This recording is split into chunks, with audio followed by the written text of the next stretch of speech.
Vamos abrir a nossa Bíblia, lá em 2º livro dos Reis, no capítulo 4. Abra sua Bíblia, 2º livro dos Reis, no capítulo 4, a partir do versículo 1. Vamos ler esse texto da palavra do Senhor, que diz assim: certo dia, a mulher de um dos discípulos dos profetas foi falar a Eliseu: teu servo, meu marido, morreu, e tu sabes que ele temia o Senhor. Mas agora veio um credor que está querendo levar os meus 2 filhos como escravos. Eliseu perguntou-lhe: como posso ajudá-la? Diga-me, o que você tem em casa? E ela respondeu: tua serva não tem nada, a não ser uma vasilha de azeite. Então disse Eliseu: vai pedir emprestadas vasilhas a todos os vizinhos, mas peça muitas.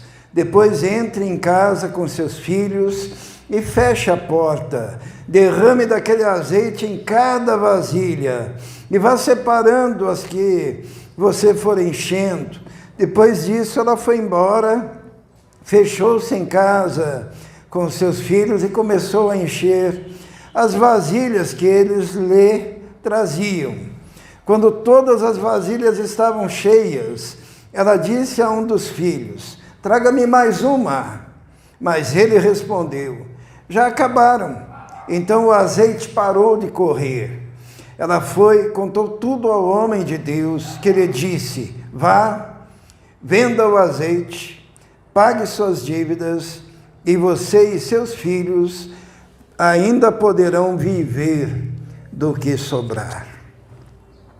Essa mulher, ela chama o profeta Eliseu para contar a Eliseu uma catástrofe que se levantou na sua casa, que foi a morte do seu marido que era discípulo dos profetas, o seu marido que era o sacerdote do lar.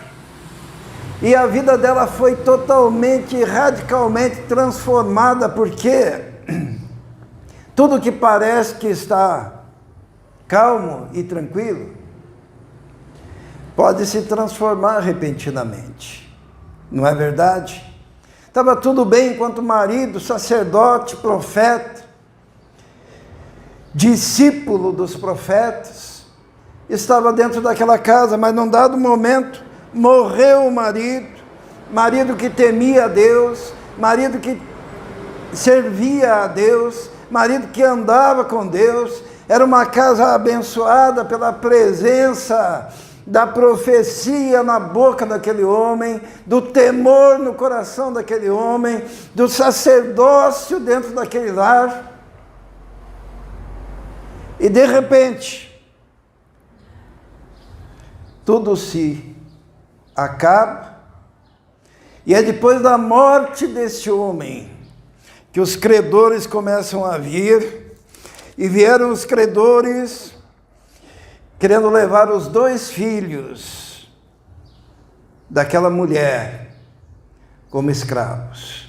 E aqui nós temos uma figura muito clara do que acontece quando a voz profética se cala dentro de uma família, quando a voz do sacerdote se cala dentro de uma casa, quando existe um vazio dessa presença representada por aquele homem de Deus, porque existem pessoas, existem lares que estão vazios da presença de Deus, vazios da voz de Deus, porque morreu, não literalmente o homem líder daquela casa, ou a mulher líder daquela casa, mas morreu a voz profética, morreu o relacionamento com Deus,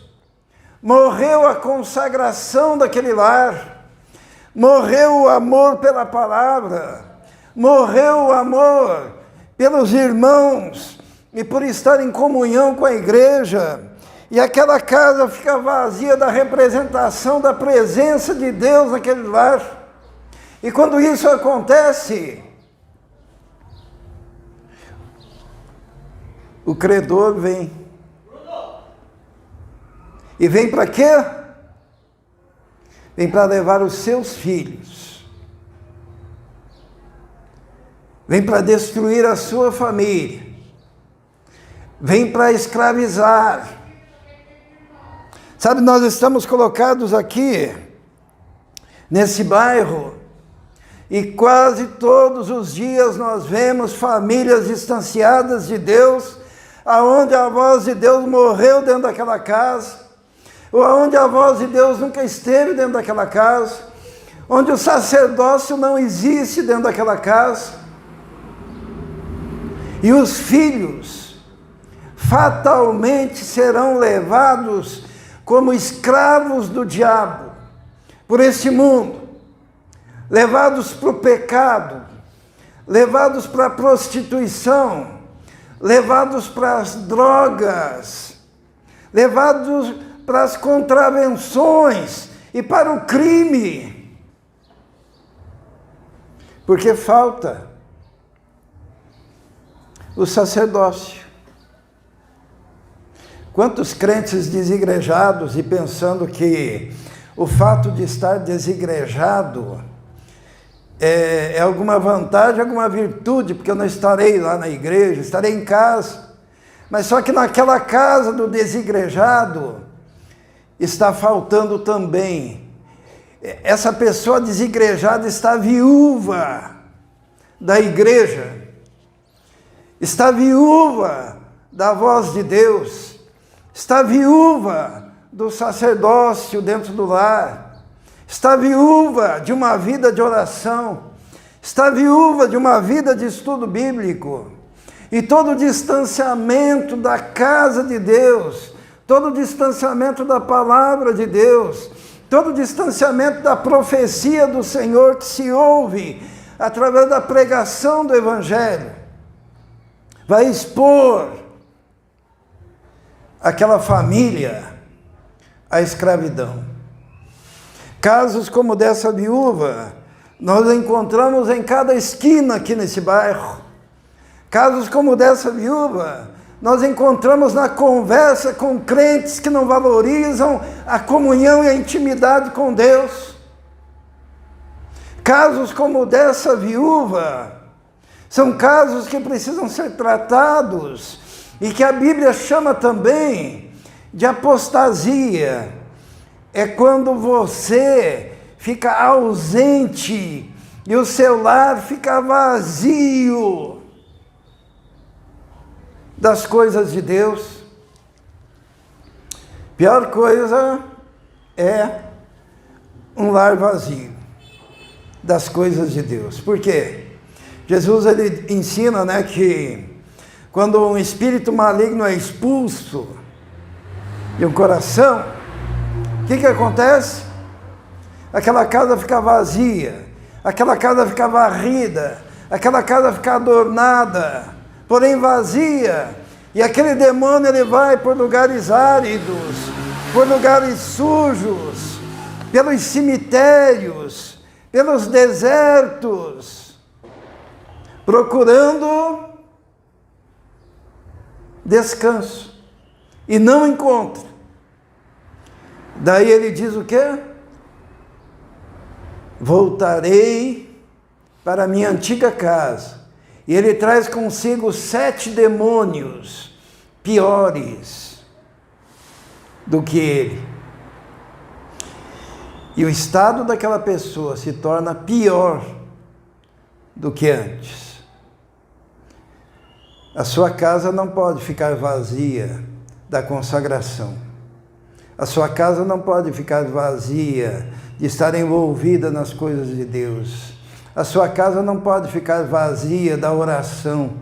A sua casa não pode ficar vazia da consagração.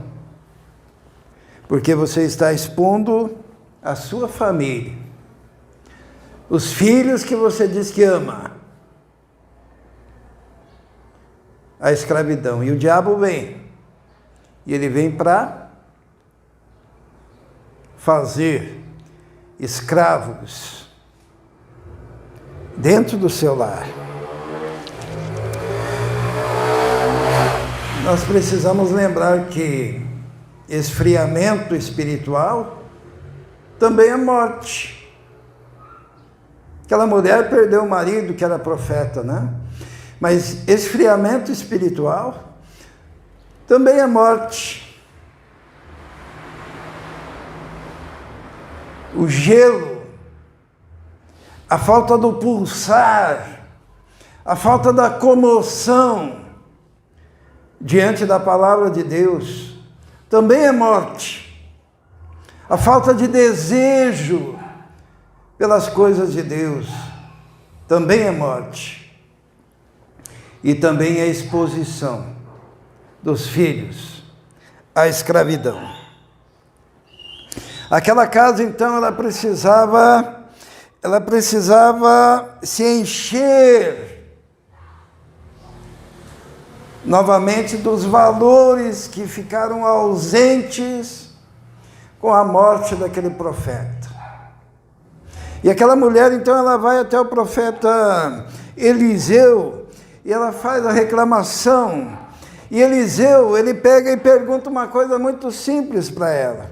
Eliseu perguntou-lhe: como posso ajudá-la? Ali no versículo 2, diga, o que você tem em casa? E ela respondeu: tua serva não tem nada. A tua serva não tem nada. Porque quando você se distancia, quando você se esfria, quando a sua casa fica vazia, o ataque é tão profundo na sua casa, que mesmo aquilo que você tem, porque ela tinha um pouco de azeite numa vasilha, né? Mesmo aquilo que você tem, você começa a chamar de nada. Eu não tenho nada, eu não tenho solução, eu não tenho esperança, eu não tenho nenhuma perspectiva na minha frente, eu não tenho nada. A única coisa que tem é o medo, é o pavor, porque aquilo que eu mais amo está sendo levado como escravo. Então eu tenho pavor, eu tenho angústia, eu tenho sofrimento, eu tenho dívida, eu tenho peso nas minhas costas, mas de esperança eu não tenho nada. A casa primeiro fica vazia da voz profética. E depois o coração dela e a casa dela fica vazia de esperança, vazia da fé. O que a gente encontra de gente com os olhos parados, sem brilho. E quando a gente pergunta qual que é a sua expectativa, o que você imagina, o que eu posso fazer, o que você tem que pode ser usado, e a pessoa diz: eu não tenho nada, eu perdi tudo, eu perdi a minha paz, eu vivo em depressão, angústia e sofrimento, e com medo, porque daqui a pouco vão bater na minha porta para levar aqueles que eu mais amo, que são os meus filhos, e o medo de perder os filhos, e o medo de perder a casa. Eliseu pergunta para essa mulher: o que você tem em casa? Não tenho nada. Se ela soubesse que ela tinha o que em casa? Ela tinha tudo. Ela só não sabia. Porque o milagre foi feito a partir do que ela tinha, era um azeite. Ela tinha tudo. Tudo que Deus podia usar. E ela dizia: eu não tenho nada. eu não sou nada, não tenho nem futuro, nem os meus filhos têm futuro. Então, o profeta Eliseu, vendo a cegueira daquela mulher, porque o sofrimento traz uma cegueira, né? Os irmãos se lembram de Agar chorando e ouvindo o filho chorar? Lembram? No deserto. E Deus faz um milagre. Qual que foi o milagre que Deus fez? Abriu os olhos para que ela visse que tinha uma fonte, que ela não enxergava. Porque o sofrimento causa cegueira. No sofrimento você não enxerga saída. No sofrimento você não enxerga solução.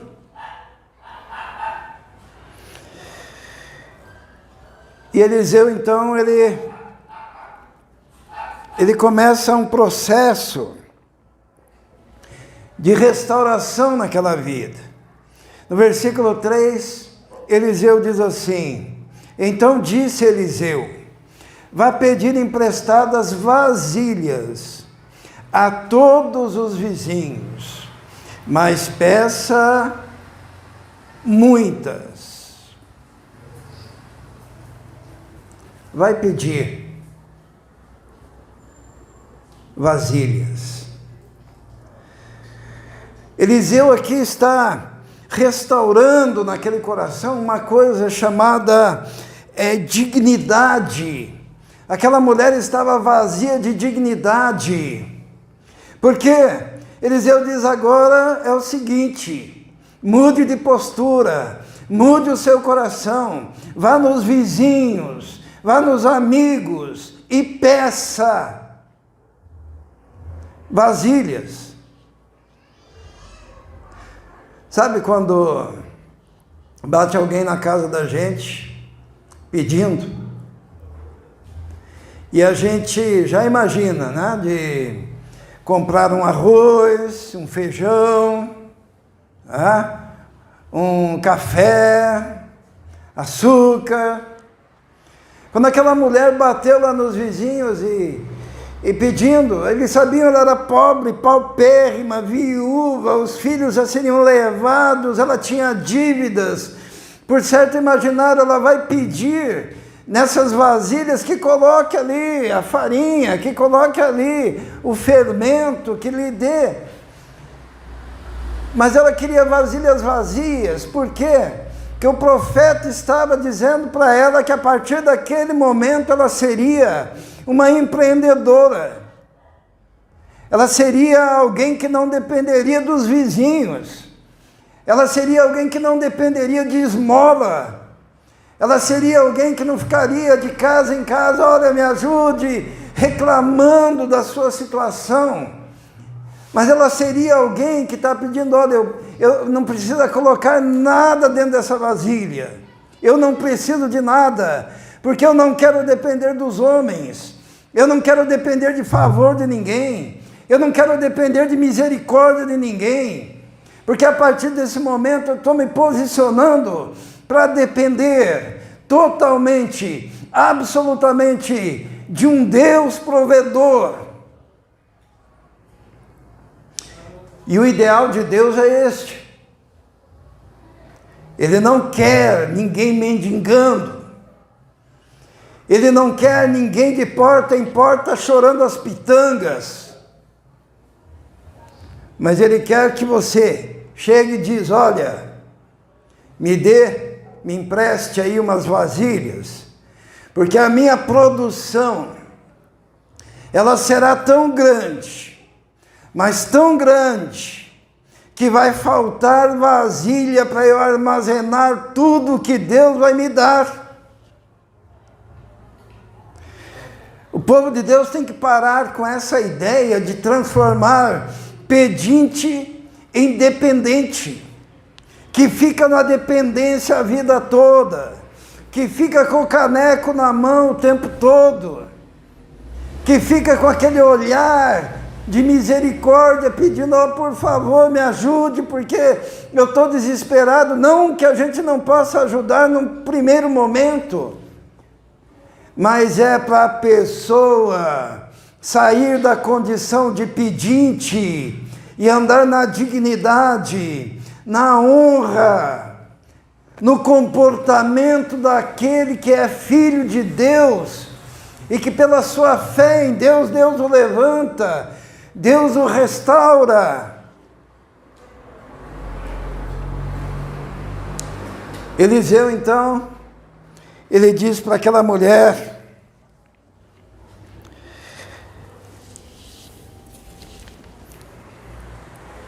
empreste muitas vasilhas, vazias, porque a quantidade do que eu quero te abençoar é tão grande. Eliseu inverte a lógica do pedinte, né? É terrível alguém que viva eternamente nessa condição. É muito bom quando a gente recebe uma ajuda no momento em que estamos precisando. Mas a Bíblia diz o quê? Que a melhor coisa é dar do que receber. E Jesus, quando restaura uma família, quando restaura uma pessoa, essa pessoa tem no coração o ideal de abençoar, de dar, de contribuir, de fortalecer. E não viver pedindo.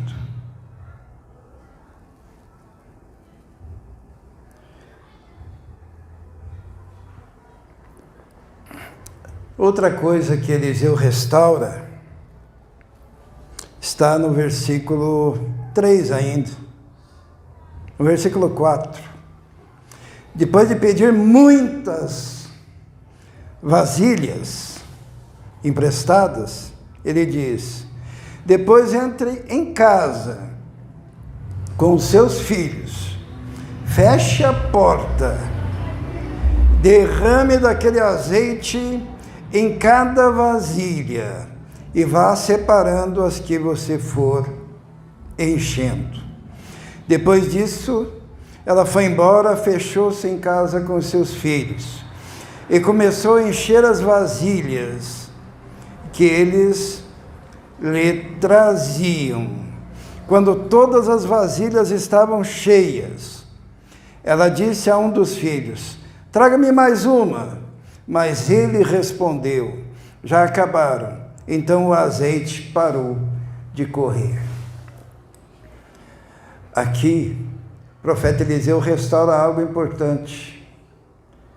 Ele diz assim: olha, agora que você emprestou um monte de vasilhas vazias, se tranque dentro de casa com os seus filhos, porque chegou a hora da lição mais importante da vida dos seus filhos, que é cada um deles ver a manifestação diante dos seus olhos do poder de Deus, da graça de Deus.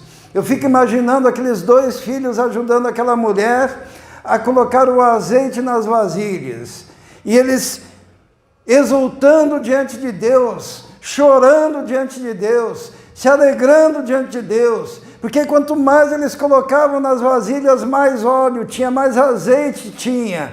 E daí vinha um filho e trazia mais uma vasilha e dizia: o que está acontecendo, mãe?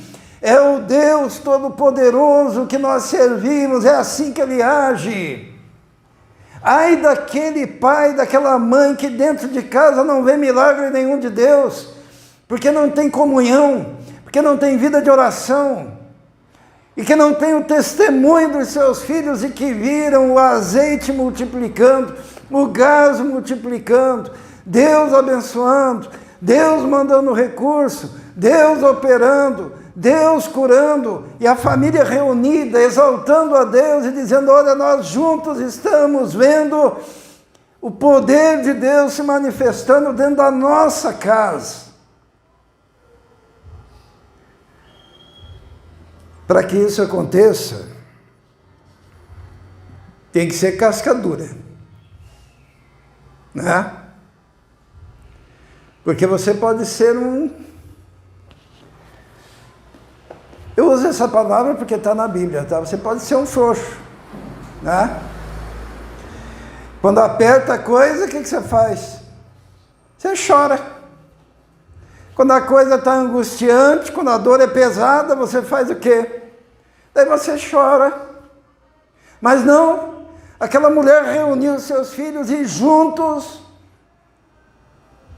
em comunhão, viram o poder de Deus se manifestando, viram a graça de Deus se manifestando, viram milagres, sorriram juntos, cresceram juntos ali na fé, na esperança, no amor. E aquela mulher que imaginava que não tinha nada, na verdade ela tinha tudo ali, porque ela tinha o azeite, ela tinha os filhos, ela tinha a possibilidade da comunhão, ela tinha a oportunidade de fechar as portas para estar com os seus filhos, clamando ao Senhor. Sabe,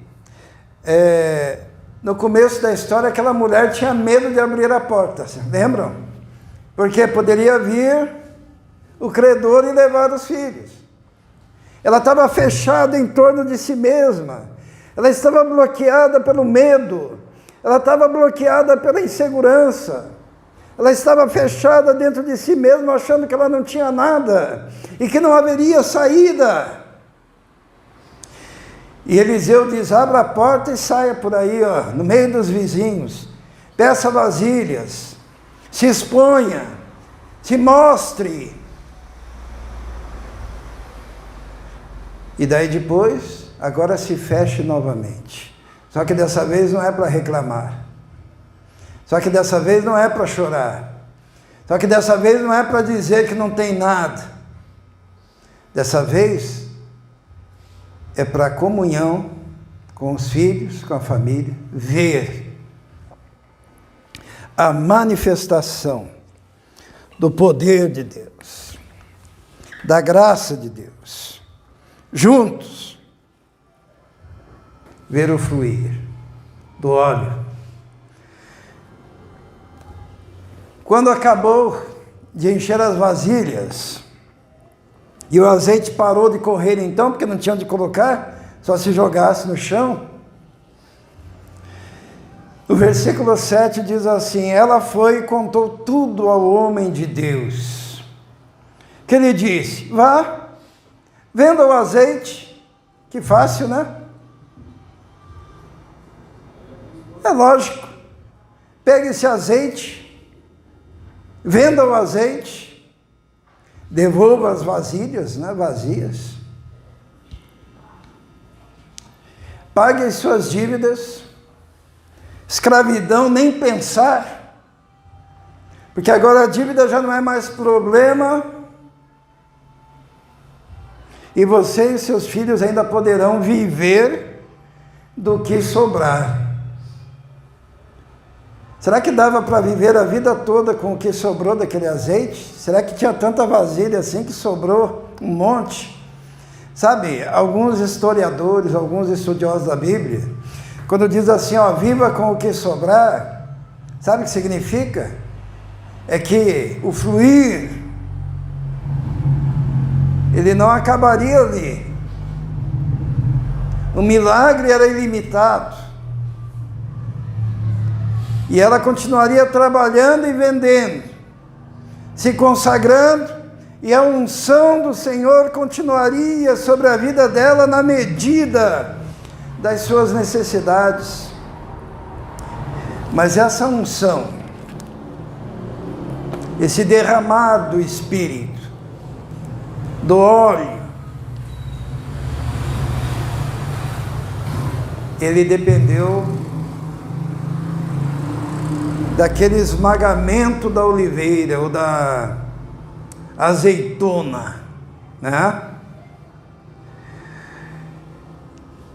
E se Deus, lá no início dessa história, tivesse dito assim para Eliseu: Eliseu, Com uma palavra você resolve isso, faz um milagre rápido aí, ela está livre. Ela não participaria do quê? Do processo. Tem muita gente que chega na igreja e não quer saber do processo, quer saber do resultado final. Mas qual que é o processo para ter azeite de qualidade e um fluir verdadeiro? É o esmagamento, é o aperto, é a pressão, é o dia a dia, é a dor, é a angústia, é a dependência de Deus, é a dependência do milagre de cada dia.